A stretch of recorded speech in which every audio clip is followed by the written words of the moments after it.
Écoutez bien ceci, ô communauté de Jacob, vous qui vous réclamez de ce nom d'Israël et qui êtes issus des sources de Juda, vous qui prêtez serment au nom de l'Éternel et qui avez le Dieu d'Israël à la bouche, mais sans sincérité et sans droiture.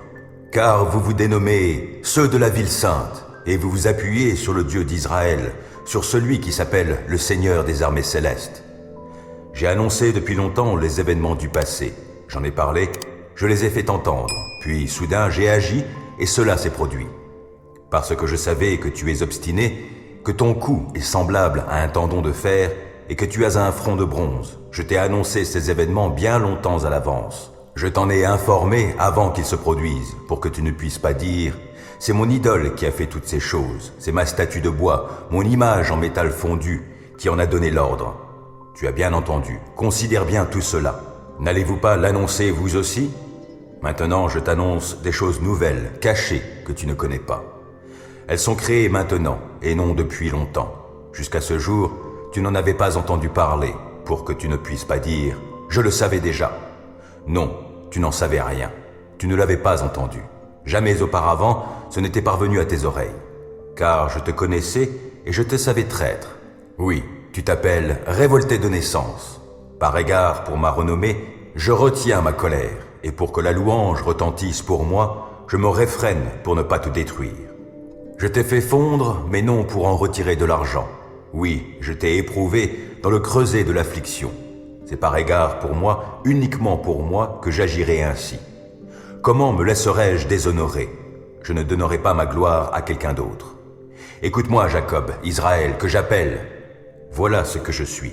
Moi, je suis le premier, et je suis aussi le dernier. C'est de mes propres mains que j'ai fondé la terre et déployé le ciel. Dès que je les appelle, ensemble, ils se présentent.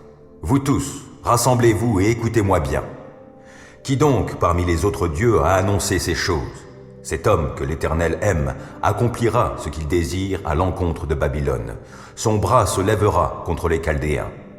C'est moi qui ai parlé, moi qui l'ai appelé et qui l'ai fait venir. Je ferai réussir ces entreprises. Approchez-vous de moi, écoutez bien ceci. Dès le commencement, je n'ai jamais parlé dans le secret. Quand les événements se sont produits, j'étais présent. Et maintenant, le Seigneur, l'Éternel, m'a envoyé et son esprit est avec moi.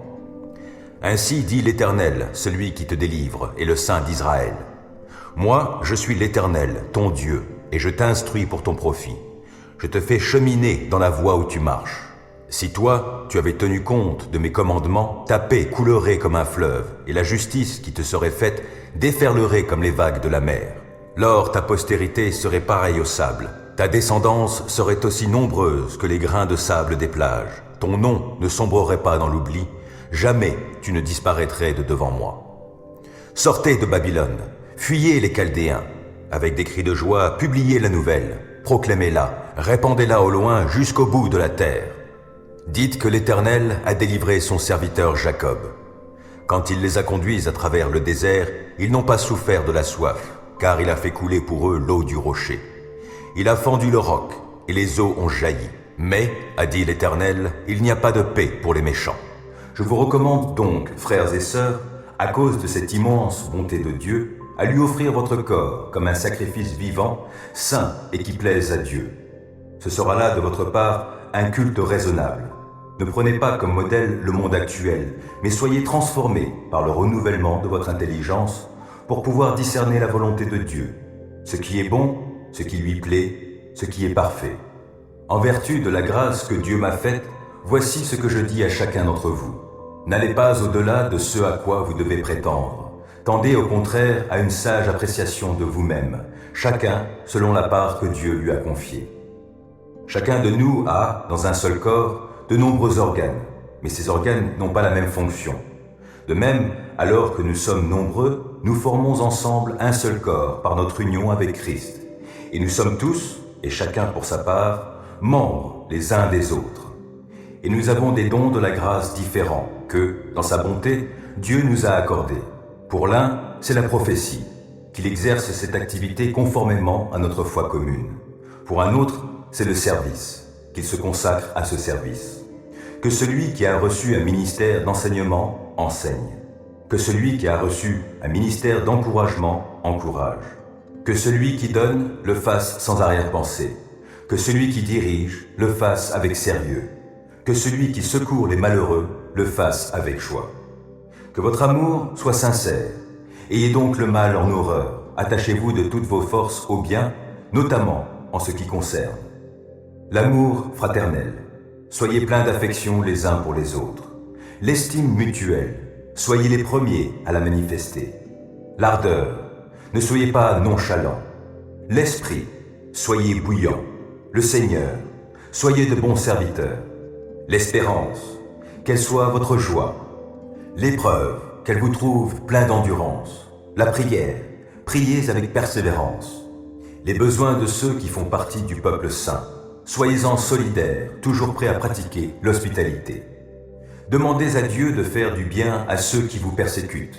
Oui, demandez du bien pour eux, ne demandez pas du mal.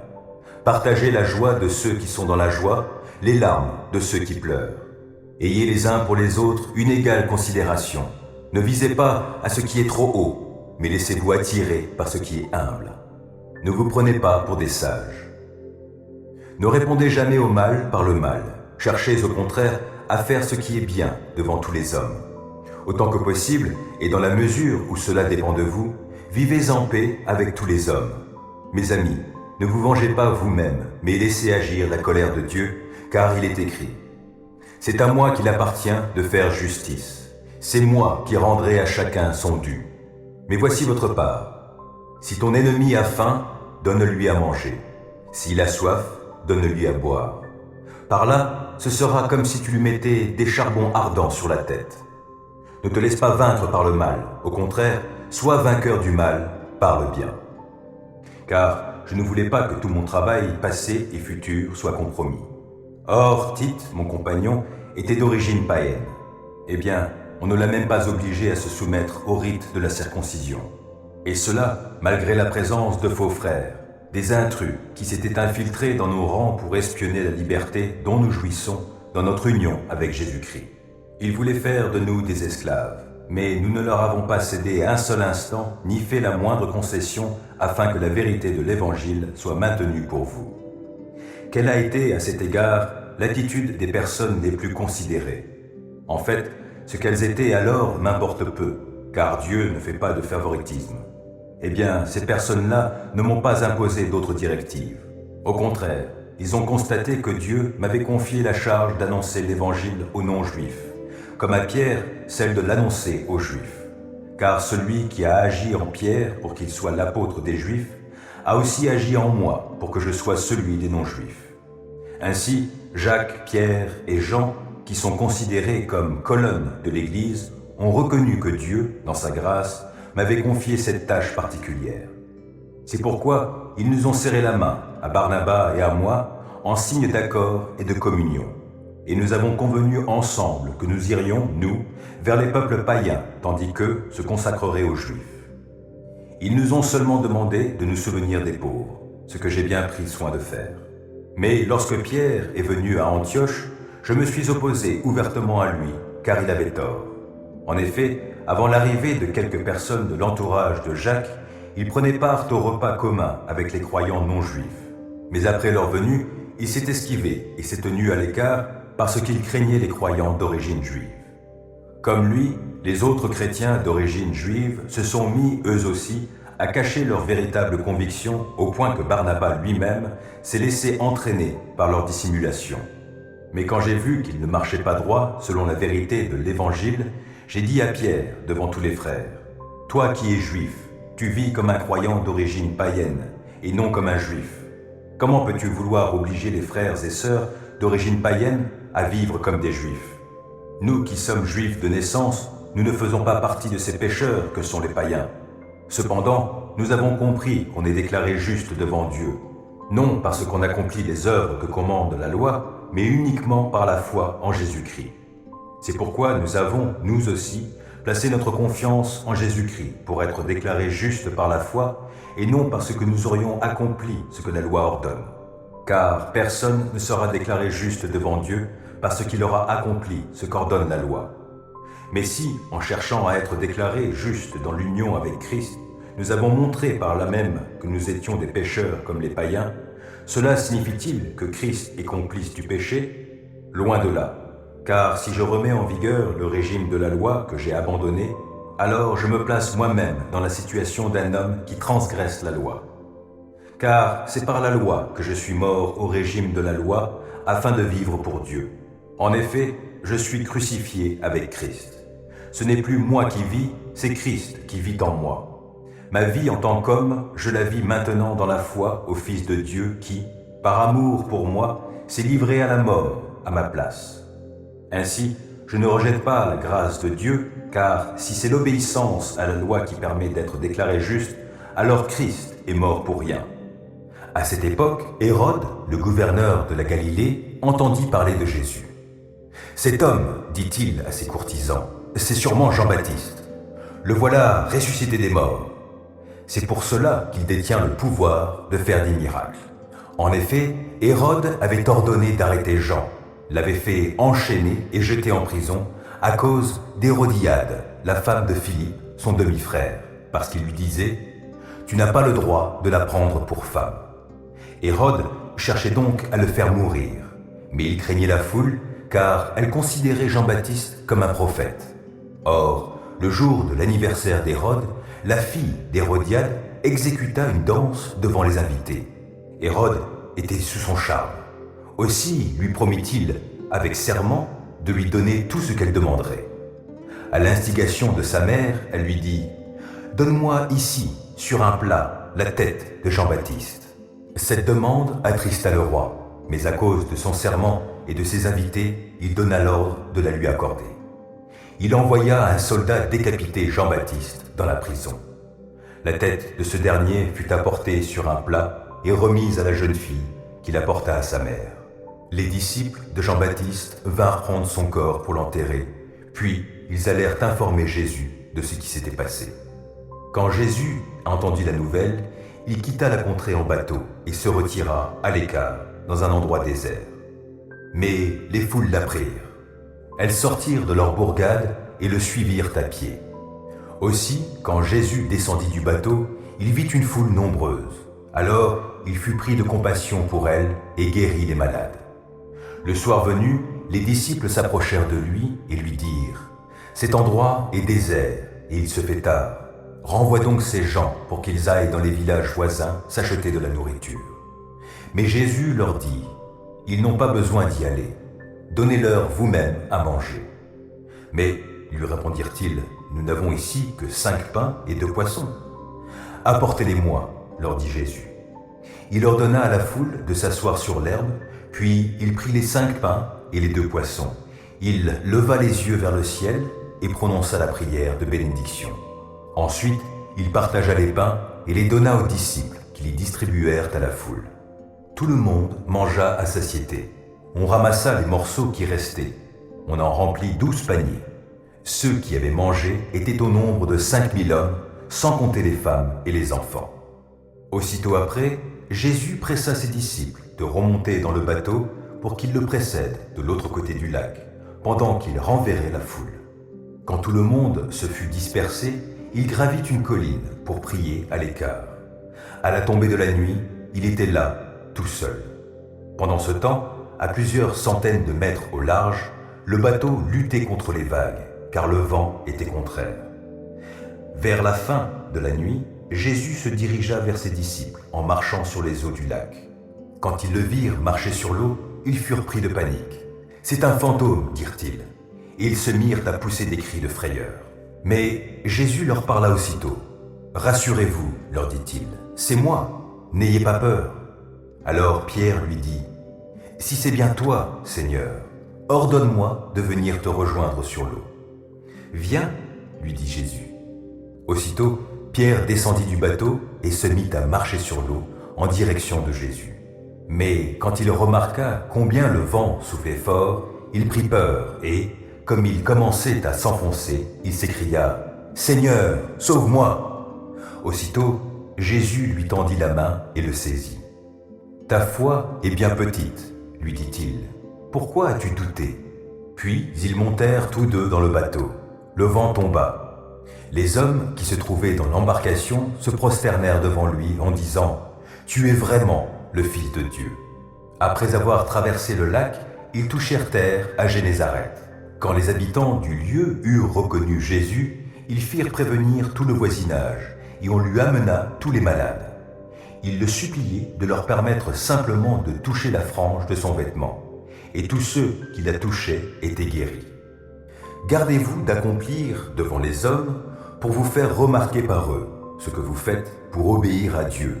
Sinon, vous n'aurez pas de récompense de votre Père céleste.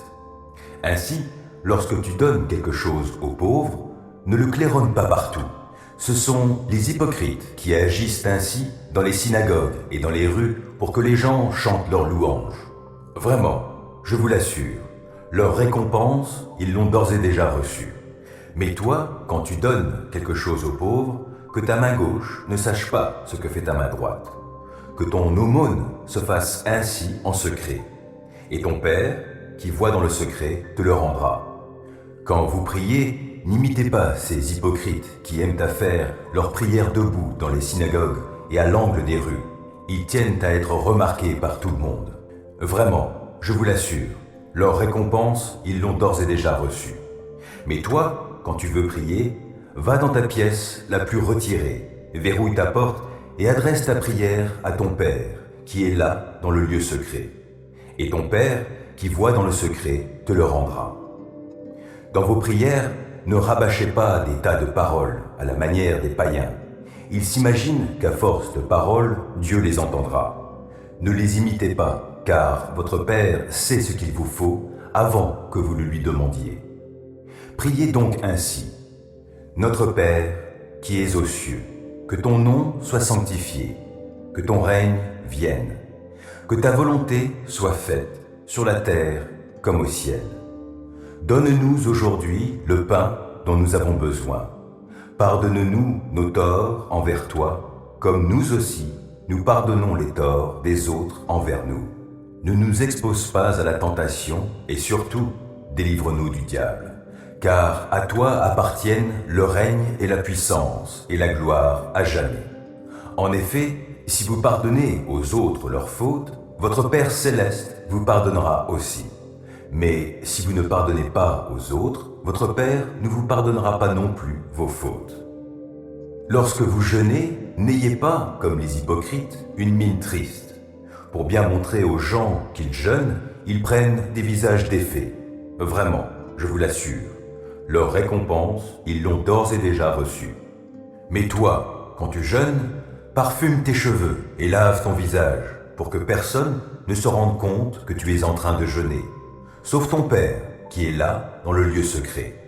Alors ton Père, qui voit dans le secret, te le rendra. Ne vous amassez pas des richesses sur la terre où elles sont à la merci de la rouille, des mythes qui rongent ou des cambrioleurs qui percent les murs pour voler. Amassez-vous plutôt des trésors dans le ciel, où il n'y a ni rouille, ni mythes qui rongent, ni cambrioleurs qui percent les murs pour voler. Car là où est ton trésor, là sera aussi ton cœur. Les yeux sont comme une lampe pour le corps. Si donc tes yeux sont en bon état, ton corps entier jouira de la lumière. Mais si tes yeux sont malades, tout ton corps sera plongé dans l'obscurité. Si donc la lumière qui est en toi est obscurcie, dans quelles ténèbres profondes te trouveras-tu? Nul ne peut être en même temps au service de deux maîtres, car ou bien il détestera l'un et aimera l'autre, ou bien il sera dévoué au premier et méprisera le second. Vous ne pouvez pas servir en même temps Dieu et l'argent. C'est pourquoi je vous dis, ne vous inquiétez pas en vous demandant « Qu'allons-nous manger ou boire? Avec quoi allons-nous nous habiller?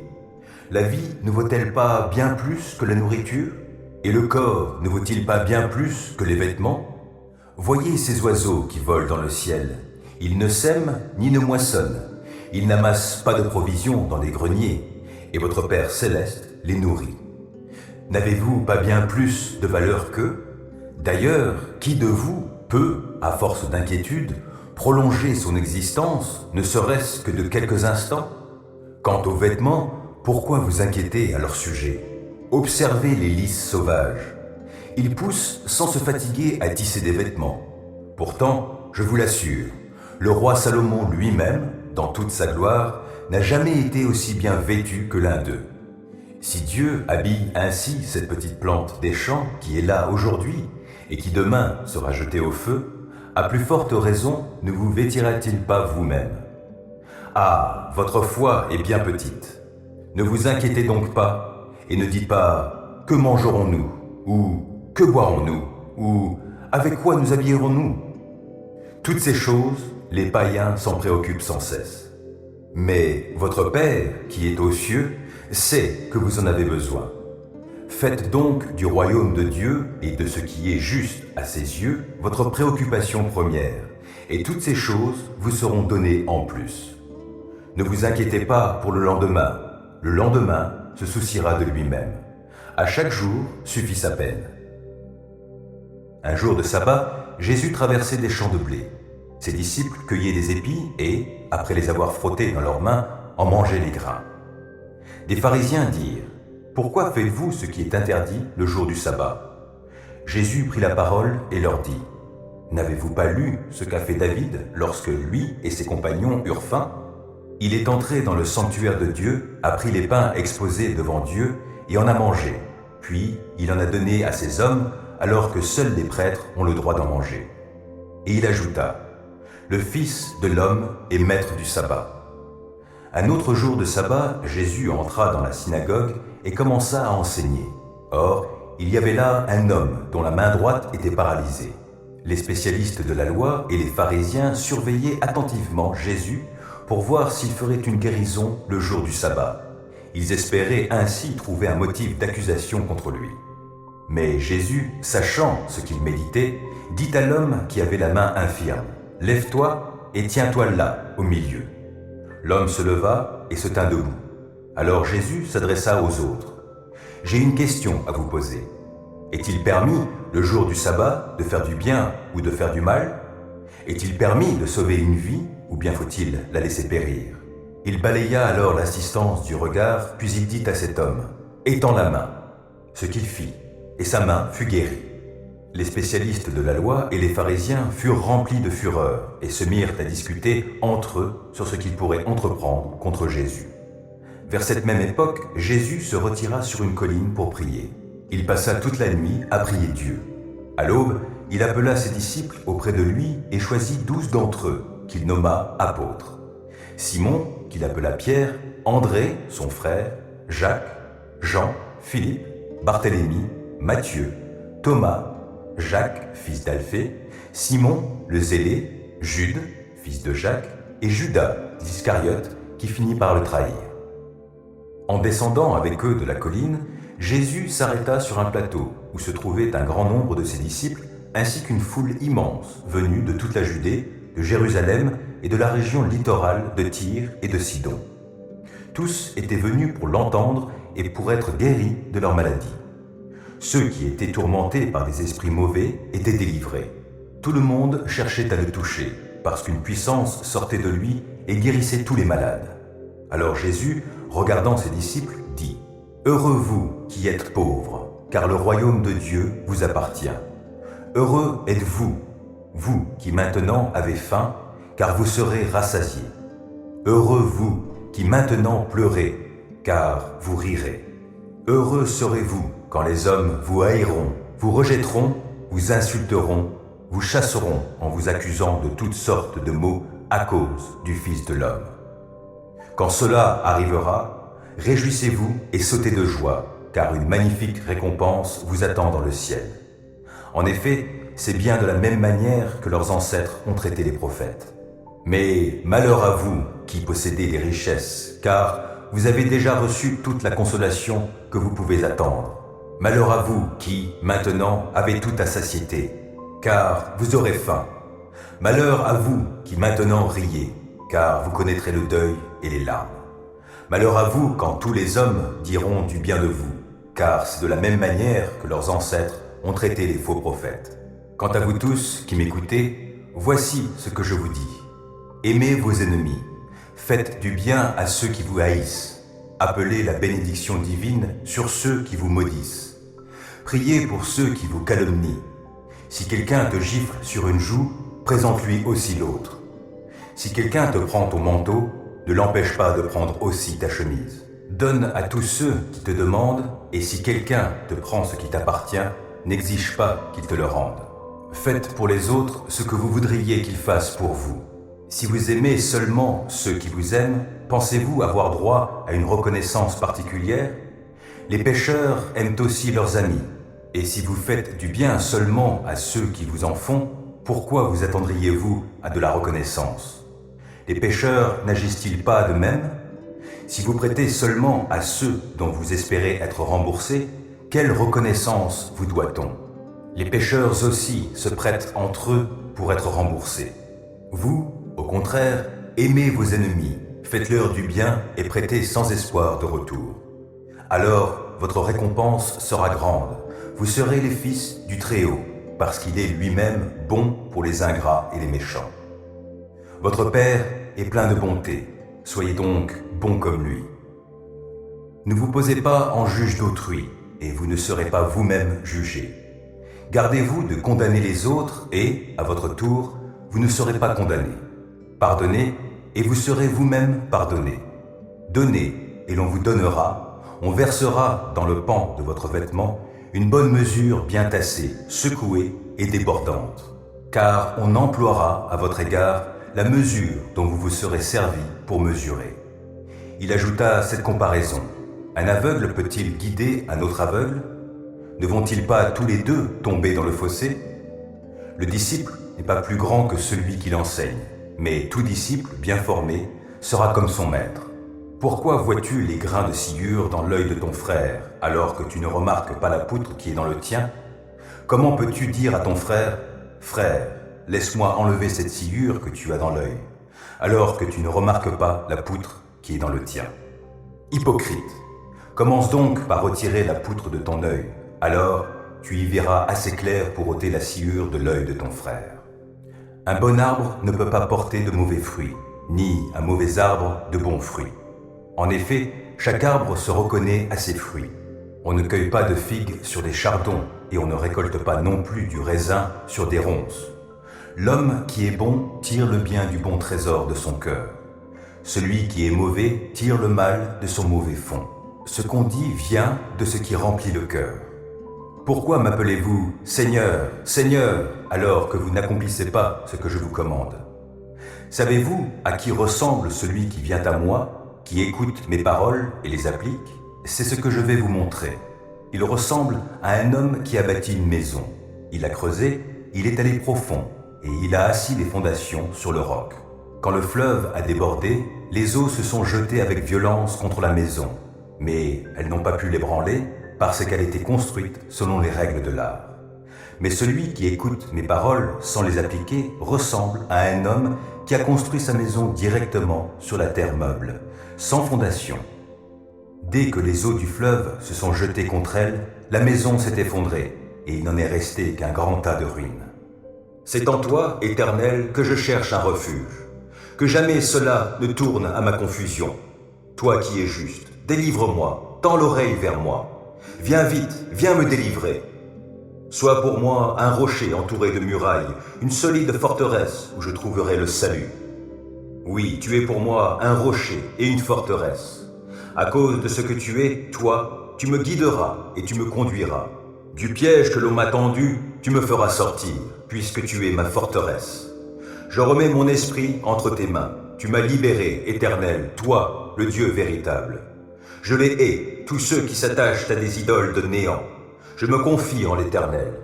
Ton amour me fait jubiler, il me remplit de joie, puisque tu as vu ma misère, que tu as porté attention à ma grande détresse. Tu ne m'as pas abandonné au pouvoir de mes ennemis, et tu m'as mis au large. Aie pitié de moi, Éternel, je suis dans la détresse. Le chagrin me ronge les yeux, l'âme et le corps entier. Ma vie se consume en tourments, mes années en gémissements. Les forces m'abandonnent à cause de ma faute et mon corps dépérit. À cause de mes ennemis, je dois porter l'opprobre. De mes voisins, je suis la honte et je fais peur à ceux qui me connaissent.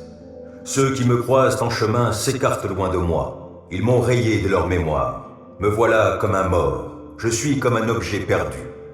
J'entends toutes les médisances que l'on répand à mon sujet. Autour de moi, c'est la terreur. Ils se concertent contre moi. Ils forment des complots pour m'enlever la vie.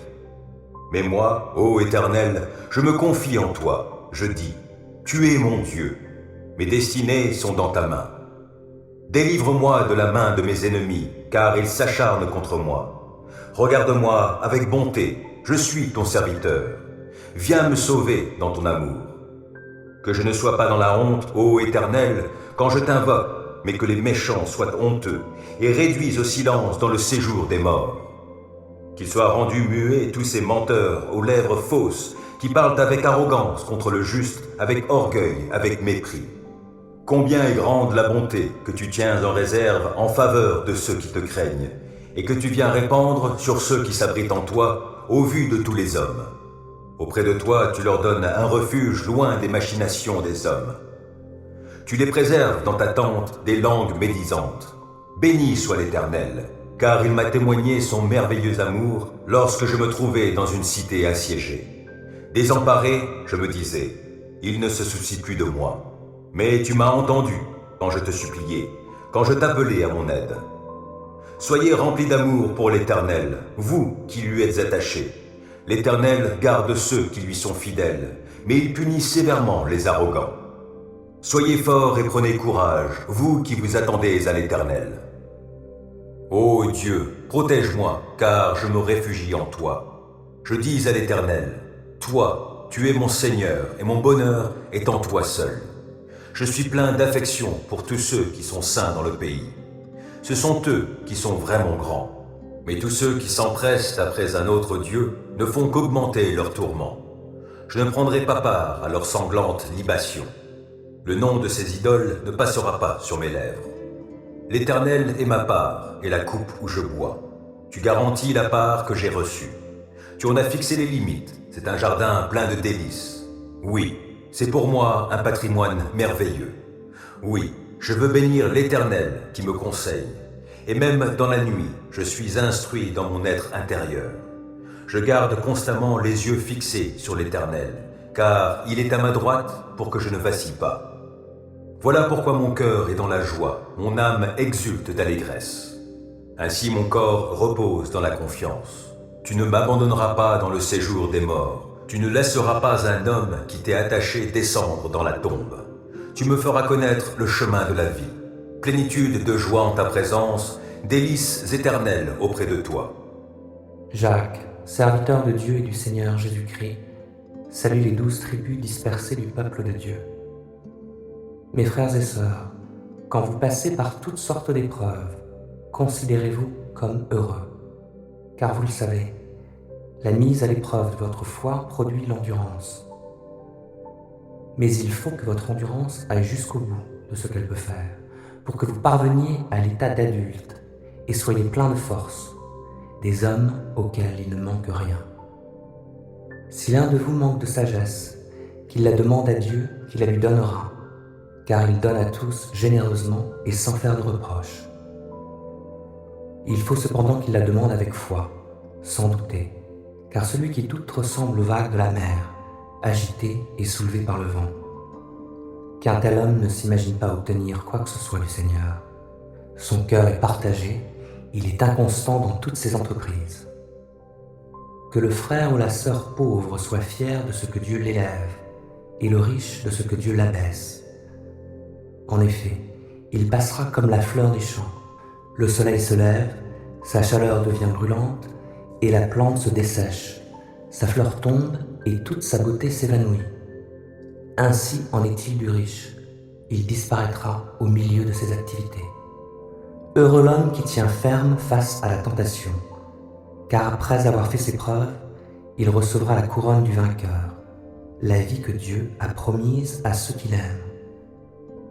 Que personne, devant la tentation, ne dise « c'est Dieu qui le tente », car Dieu ne peut pas être tenté par le mal, et il ne tente lui-même personne.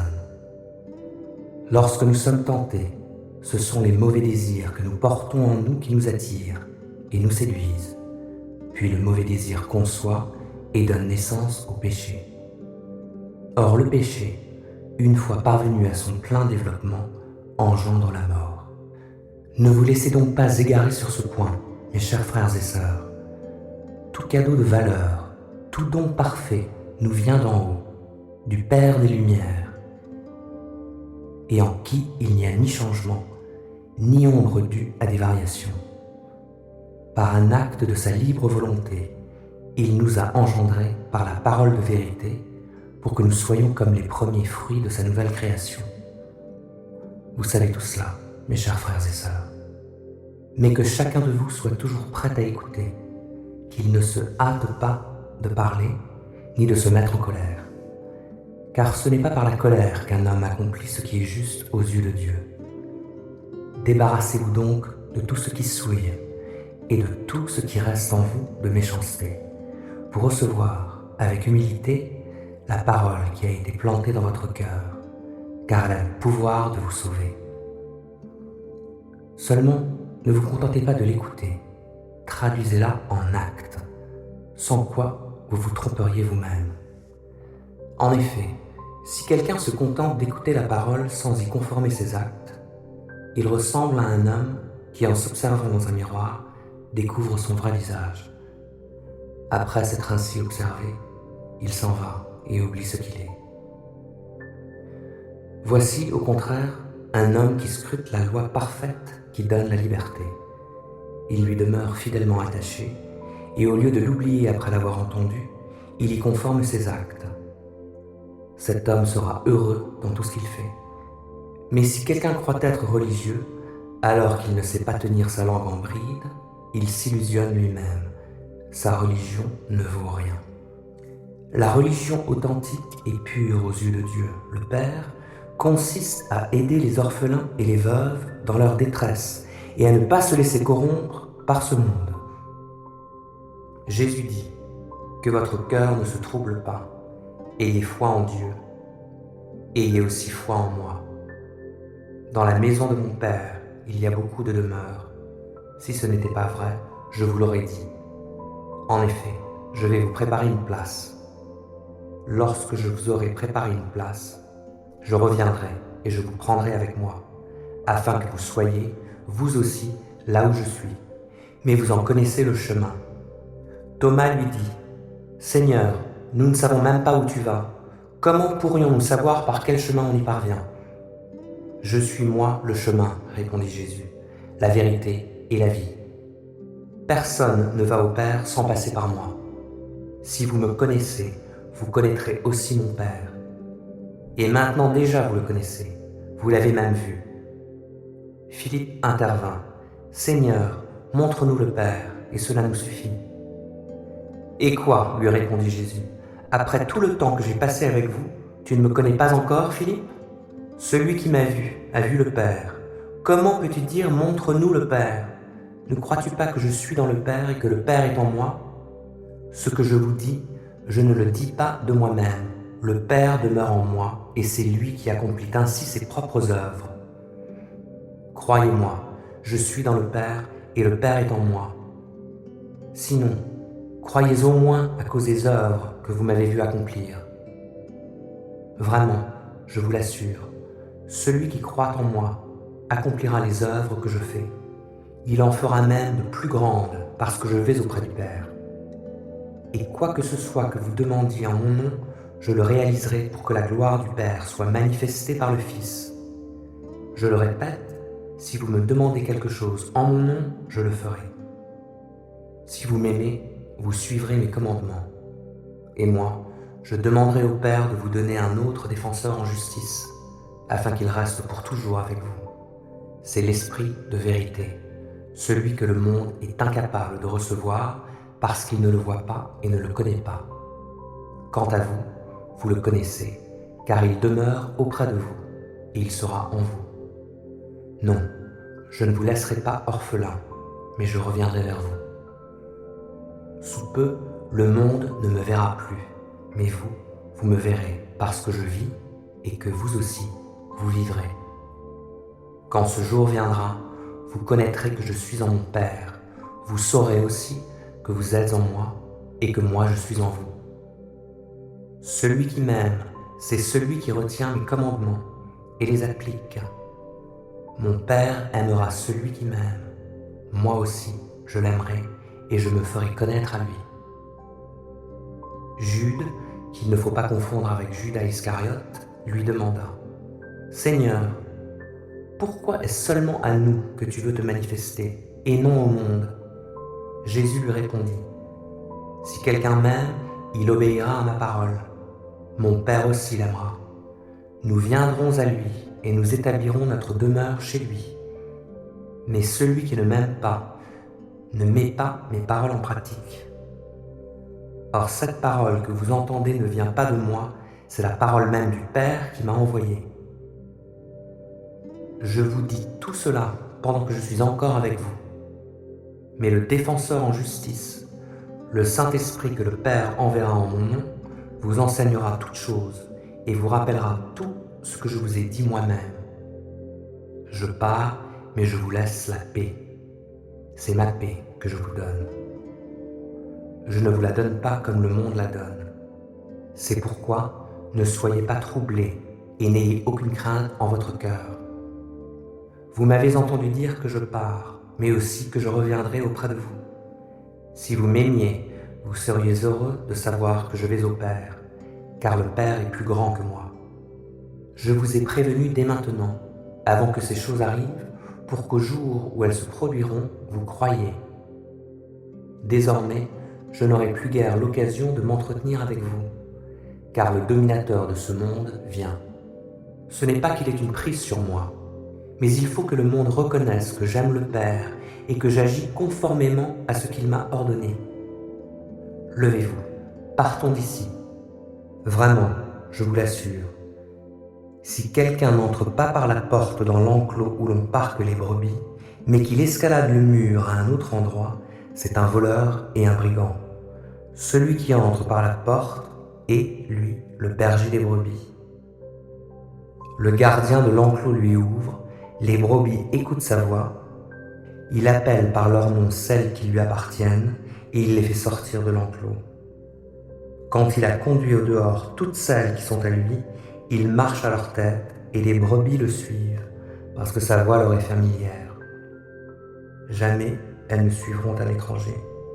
Au contraire, elles fuiront loin de lui car elles ne connaissent pas la voix des étrangers. Jésus leur raconta cette parabole, mais ils ne comprirent pas ce qu'il voulait leur dire.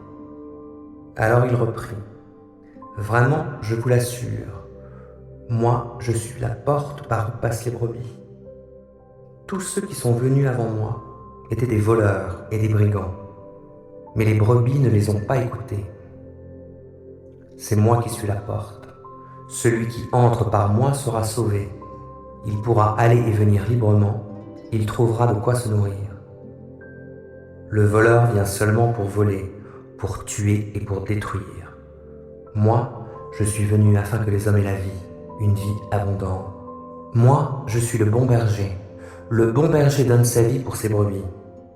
Celui qui n'est pas le berger, qui n'est pas le propriétaire des brebis, mais que l'on paye pour les garder, se sauve, lui, dès qu'il voit venir le loup, et il abandonne les brebis. Alors le loup se précipite sur elles. Il s'empare de quelques-unes et disperse le troupeau. Cet homme agit ainsi parce qu'il est payé pour faire ce travail et qu'il n'a aucun souci des brebis. Moi, je suis le bon berger. Je connais mes brebis et mes brebis me connaissent, tout comme le Père me connaît et que je connais le Père. Je donne ma vie pour mes brebis. J'ai encore d'autres brebis qui ne sont pas de cet enclos. Celles-là aussi, il faut que je les amène. Elles écouteront ma voix. Ainsi, il n'y aura plus qu'un seul troupeau avec un seul berger. Si le Père m'aime, c'est parce que je donne ma vie. Mais ensuite, je la reprendrai. En effet, personne ne peut m'ôter la vie. Je la donne de mon propre gré. J'ai le pouvoir de la donner et de la reprendre. Tel est l'ordre que j'ai reçu de mon Père. Il y eut à nouveau division parmi le peuple à cause de ces paroles. Beaucoup disaient : « Il a un démon en lui, c'est un fou. Pourquoi l'écoutez-vous » D'autres répliquaient : « Un démoniaque ne parlerait pas ainsi. » Et puis, Est-ce qu'un démon peut rendre la vue à des aveugles? Le moment vint où l'on célébrait à Jérusalem la fête de la consécration. C'était l'hiver. Jésus allait et venait dans la cour du temple, dans la galerie de Salomon. Alors on fit cercle autour de lui et on l'interpella. « Combien de temps nous tiendras-tu encore en haleine? Si tu es le Messie, dis-le-nous clairement. » « Je vous l'ai déjà dit, leur répondit Jésus, mais vous ne croyez pas. Pourtant, vous avez vu les actes que j'accomplis au nom de mon Père. Ce sont eux qui témoignent en ma faveur. Mais vous ne croyez pas. Pourquoi? Parce que vous ne faites pas partie de mes brebis. Mes brebis écoutent ma voix. Je les connais et elles me suivent. Je leur donne la vie éternelle. Jamais elles ne périront et personne ne pourra les arracher de ma main. Mon Père qui me les a donnés est plus grand que tous, et personne ne peut arracher qui que ce soit de la main de mon Père. Or, moi et le Père, nous ne sommes qu'un. Cette fois encore, ils ramassèrent des pierres pour le lapider. Alors Jésus leur dit, « J'ai accompli sous vos yeux un grand nombre d'œuvres bonnes par la puissance du Père. Pour laquelle voulez-vous me lapider ?» Les Juifs répliquèrent, « Nous ne voulons pas te lapider pour une bonne action, mais parce que tu blasphèmes. Car toi qui n'es qu'un homme, tu te fais passer pour Dieu. » Jésus répondit, « N'est-il pas écrit dans votre propre loi, moi je vous avais dit, vous êtes des dieux? Or, on ne saurait contester le témoignage de l'Écriture. Si donc votre loi appelle Dieu ceux auxquels s'adresse la parole de Dieu, comment pouvez-vous m'accuser de blasphème parce que j'ai dit « Je suis le Fils de Dieu » quand c'est le Père qui m'a consacré et envoyé dans le monde? Si je n'accomplis pas les œuvres de mon Père, vous n'avez pas besoin de croire en moi. Mais si au contraire je les accomplis, même si vous ne voulez pas me croire, laissez-vous au moins convaincre par mes œuvres, pour que vous reconnaissiez et que vous compreniez que le Père est en moi et que je suis dans le Père. » Là-dessus, ils tentèrent à nouveau de se saisir de lui, mais il leur échappa. Après cela, Jésus se retira de l'autre côté du Jourdain, au lieu même où Jean avait précédemment baptisé. Il y resta quelque temps. Beaucoup de monde vint le trouver. On disait, Jean n'a fait aucun signe miraculeux, mais tout ce qu'il a dit de cet homme était vrai. Et là, beaucoup crurent en lui. Au commencement était celui qui est la parole de Dieu. Il était avec Dieu, il était lui-même Dieu. Au commencement, il était avec Dieu. Dieu a tout créé par lui. Rien de ce qui a été créé n'a été créé sans lui. En lui résidait la vie, et cette vie était la lumière des hommes. La lumière brille dans les ténèbres, et les ténèbres ne l'ont pas étouffée. Un homme parut, envoyé par Dieu. Il s'appelait Jean. Il vint pour être un témoin de la lumière, afin que tous les hommes croient par lui. Il n'était pas lui-même la lumière, mais sa mission était d'être le témoin de la lumière. Celle-ci était la véritable lumière, celle qui, en venant dans le monde, éclaire tout être humain. Celui qui est la parole était déjà dans le monde, puisque Dieu a créé le monde par lui, et pourtant le monde ne l'a pas reconnu. Il est venu chez lui, et les siens ne l'ont pas accueilli. Certains pourtant l'ont accueilli, ils ont cru en lui. À tous ceux-là, il a accordé le privilège de devenir enfants de Dieu. Ce n'est pas par une naissance naturelle, ni sous l'impulsion d'un désir, ou encore par la volonté d'un homme qu'ils le sont devenus, mais c'est de Dieu qu'ils sont nés. Celui qui est la parole est devenu homme et il a vécu parmi nous. Nous avons contemplé sa gloire, la gloire du Fils unique envoyé par son Père, plénitude de grâce et de vérité. Jean, son témoin, a proclamé publiquement « Voici celui dont je vous ai parlé lorsque j'ai dit « Celui qui vient après moi m'a précédé, car il existait déjà avant moi. » Nous avons tous été comblés de ses richesses. Il a déversé sur nous une grâce après l'autre. En effet, si la loi nous a été donnée par Moïse, la grâce et la vérité sont venues par Jésus-Christ. Personne n'a jamais vu Dieu. Dieu, le Fils unique qui vit dans l'intimité du Père, nous l'a révélé. Voici le témoignage de Jean, lorsque les Juifs lui envoyèrent de Jérusalem une délégation de prêtres et de Lévites pour lui demander « Qui es-tu » Il dit clairement la vérité, sans se dérober, et leur déclara ouvertement « Je ne suis pas le Messie. » « Mais alors, continuèrent-ils, qui es-tu donc? Es-tu Élie? Je ne le suis pas. Es-tu le prophète? Non. Mais enfin, insistèrent-ils, qui es-tu?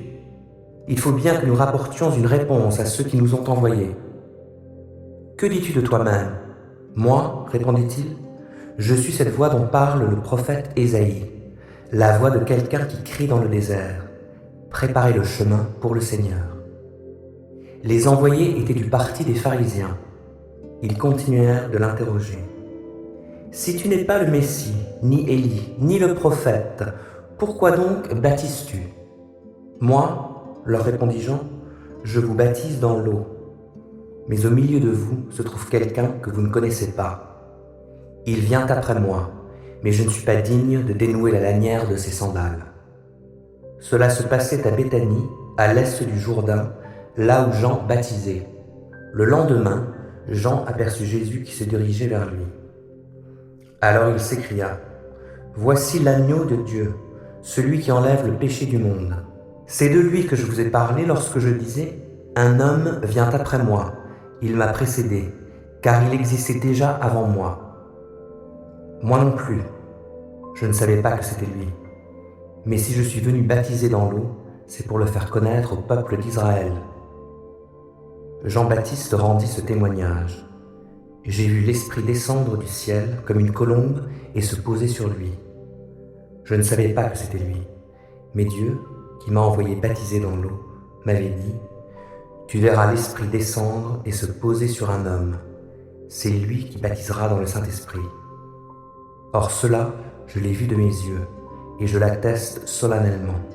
Cet homme est le Fils de Dieu. Le lendemain, Jean était de nouveau là, avec 2 de ses disciples. Il vit Jésus qui passait, et il dit « Voici l'agneau de Dieu !» Les 2 disciples entendirent les paroles de Jean et se mirent à suivre Jésus. Celui-ci se retourna, vit qu'ils le suivaient et leur demanda « Que désirez-vous » ? « Rabbi, c'est-à-dire maître, lui dirent-ils, où habites-tu ? Venez, leur répondit-il, et vous le verrez. Ils l'accompagnèrent donc et virent où il habitait. Il était environ 4 heures de l'après-midi. Ils passèrent le reste de la journée avec lui. André, le frère de Simon-Pierre, était l'un de ces 2 hommes qui, sur la déclaration de Jean, s'étaient mis à suivre Jésus. Il alla tout d'abord voir son frère Simon et lui dit « Nous avons trouvé le Messie », ce qui se traduit par Christ. Et il le conduisit auprès de Jésus. Jésus le regarda attentivement et lui dit « Tu es Simon, fils de Jonas. Eh bien, on t'appellera Céphas, ce qui veut dire Pierre. » Le lendemain, Jésus décida de retourner en Galilée. Il rencontra Philippe et lui dit « Suis-moi. » Philippe était originaire de Bethsaïda, la ville d'André et de Pierre. Philippe, à son tour, alla voir Nathanaël et lui dit « Nous avons trouvé celui dont Moïse a parlé dans la loi et que les prophètes ont annoncé. C'est Jésus, le fils de Joseph, de la ville de Nazareth. » « De Nazareth ?» répondit Nathanaël. « Que peut-il venir de bon de Nazareth ?»« Viens et vois toi-même, répondit Philippe. Jésus vit Nathanaël s'avancer vers lui. Alors il dit « Voilà un véritable Israélite, un homme d'une parfaite droiture. »« D'où me connais-tu » lui demanda Nathanaël. « Avant même que Philippe t'appelle, lui répondit Jésus. « Lorsque tu étais sous le figuier, je t'ai vu. »« Maître, s'écria Nathanaël, tu es le Fils de Dieu, tu es le roi d'Israël. »« Tu crois ?» lui répondit Jésus. « Parce que je t'ai dit que je t'ai vu sous le figuier ? Tu verras de bien plus grandes choses encore. » Et il ajouta, « Oui, je vous l'assure, vous verrez le ciel ouvert et les anges de Dieu monter et descendre entre ciel et terre par l'intermédiaire du Fils de l'homme. Puisque vous êtes les enfants bien-aimés de Dieu, suivez l'exemple de votre Père, que votre vie soit dirigée par l'amour, de même que Christ nous a aimés et a livré lui-même sa vie à Dieu pour nous, comme une offrande et un sacrifice dont le parfum plaît à Dieu. Quant à l'immoralité et aux pratiques dégradantes, sous toutes leurs formes, et à la soif de posséder, qu'il n'en soit pas même question entre vous. Ce ne sont pas des sujets de conversation qui conviennent aux membres du peuple saint, pas plus que les propos grossiers ou stupides et les plaisanteries équivoques. C'est inconvenant. Exprimez plutôt votre reconnaissance envers Dieu. Car sachez-le bien, aucun homme qui se livre à l'immoralité, à des pratiques dégradantes ou à la soif de posséder, qui est une idolâtrie, n'a d'héritage dans le royaume de Christ et de Dieu.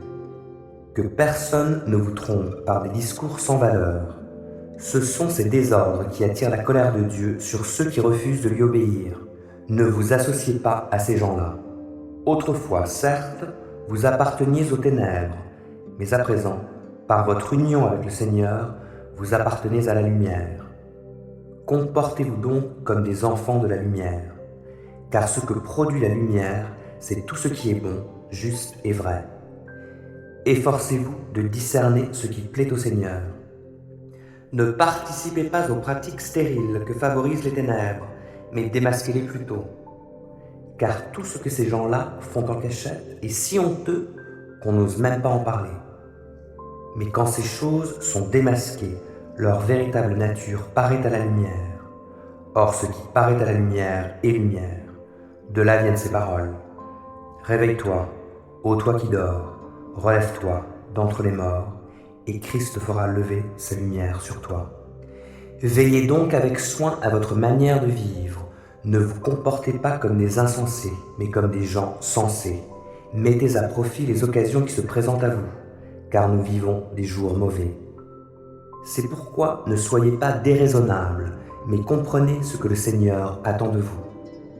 Ne vous enivrez pas de vin, cela vous conduirait à une vie de désordre, mais soyez remplis de l'Esprit. Ainsi, vous vous entretiendrez par le chant de psaumes, d'hymnes et de cantiques inspirés par l'Esprit. Vous louerez le Seigneur de tout votre cœur par vos chants et vos psaumes. À tout moment et pour toute chose, vous remercierez Dieu le Père au nom de notre Seigneur Jésus-Christ, et parce que vous avez la crainte de Christ, vous vous soumettrez les uns aux autres, vous femmes en particulier, chacune à son mari, et cela par égard pour le Seigneur. Le mari, en effet, est le chef de sa femme, comme Christ est la tête, le chef de l'Église, qui est son corps et dont il est le Sauveur. Mais comme l'Église se soumet à Christ, qu'ainsi aussi la femme se soumette en toutes circonstances à son mari. Quant à vous, mari, que chacun de vous aime sa femme comme Christ a aimé l'Église. Il a donné sa vie pour elle, afin de la rendre digne de se tenir devant Dieu après l'avoir purifiée par sa parole, comme par le bain nuptial. Il a ainsi voulu se présenter cette Église à lui-même, rayonnante de beauté, sans tache, ni ride, ni aucun défaut, mais digne de se tenir devant Dieu et irréprochable. Voilà comment chaque mari doit aimer sa femme comme si elle était son propre corps. Ainsi, celui qui aime sa femme s'aime lui-même. Car personne n'a jamais haï sa propre chair.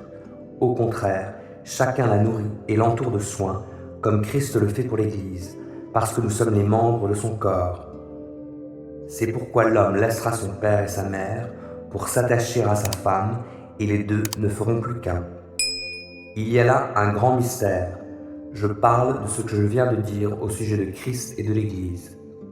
Quant à vous, que chaque mari aime sa femme comme lui-même et que chaque femme témoigne un profond respect à son mari.